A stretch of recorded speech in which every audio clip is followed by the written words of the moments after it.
Hey guys, and welcome back to this channel. In this video I'll be showing you guys how you can use recent colors on Dress to Impress and how you can save the colors as well.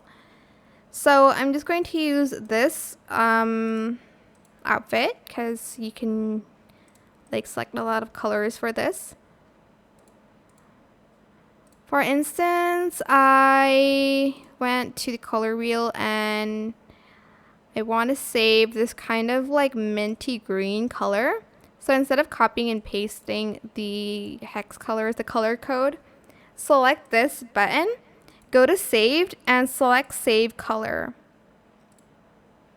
As you can see, it will show up so that when you go to a different one, I can use the same color. Then here again, I can do that.